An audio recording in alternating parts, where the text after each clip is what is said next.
Hey guys, it's Kenton Becker with Land Home Financial, and I'm here again with another weekly video tip for you. Now, before I get started with this week's tip, I just want to say first off, Happy Mother's Day to all of you mothers out there. Thank you so much for all of you do. This is definitely your weekend to deserve a little relaxation. So hopefully you got a chance to relax a little bit this weekend. I know the weather out there is going to be really nice. Okay, now I want to get started with this week's tip by just saying we're kind of staying on the affordability question. Now, last week's tip was all about should I wait as far as saving up for a down payment or what's going to happen with interest rates. So hopefully that gave you some different things or different points to kind of think about and if it's actually a good thing to wait. But in that same line, I want to talk a little bit about our current market, house prices, values going up, and a lot of times clients will ask me, Kenton, do we think that this is a bubble in the housing market that could possibly pop? And that's a good question because we have come out of housing markets that have popped and values have definitely decreased.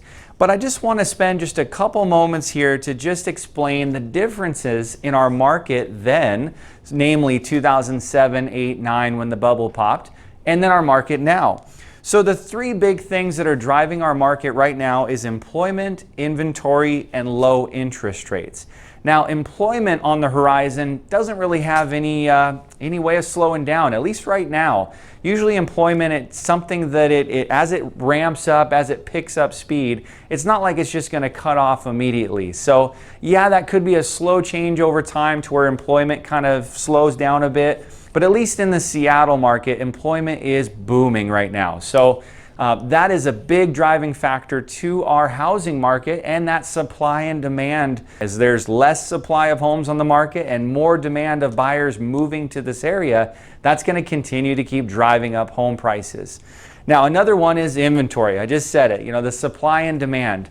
There's not a lot of homes out there, and so that definitely drives up prices. But here's the thing, there are so many buyers out there that even if we have a surge of inventory, that inventory is going to get locked up pretty quickly with all the buyers we have.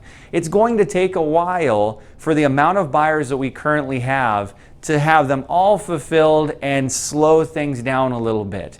Now again, if you compare that to the 2007, 8, and 9 when we actually had a true housing bubble pop, a lot of that market and that increase in appreciation was mainly driven from poor lending practices. Okay, now lenders were back then giving rates, giving loans to really anyone. And so a lot of times we had clients that really couldn't afford that home and they were getting into bad mortgages. And then when those mortgages would adjust or a payment would go up, now all of a sudden there was more foreclosures, there was more short sales. It became kind of a problem.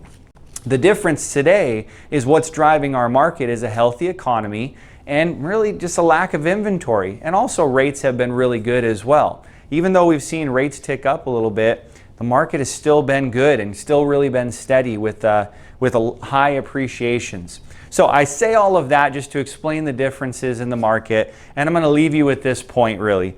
Think about this. If you decided, I have some clients that say, well, it's hard to buy a house right now, so I'm going to wait another 3, 4, 5 years, couple years even, and wait till the market slows down. Well, here's the problem.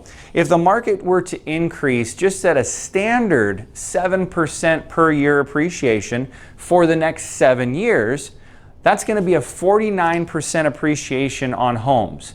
Now, right now the market is not appreciating at 7%. Well, let's just assume it's slower, right? But even if the market were to drop in 1 year by 20%, which would be pretty drastic, everybody could agree that would be pretty bad if it dropped by 20%. That means that because it's gone up by 49%, even though it dropped by 20%, that's still what? A 29% appreciation on homes. So even if we see a major slowdown, even if we see a reversal in our market, waiting another 5 to 7 years for the market to slow down or take a step back, you're still going to see higher home prices than you would if you bought today. It's a great time to buy right now. Definitely give us a call and we can help you look at some of your options and see what you can do. Okay, so that's enough on the affordability. Next week we'll be bringing you something totally different. I think next week we're going to talk a little bit about home security and ways that you can protect your home. So stay tuned for that. Thanks so much for joining me this week and have a great week.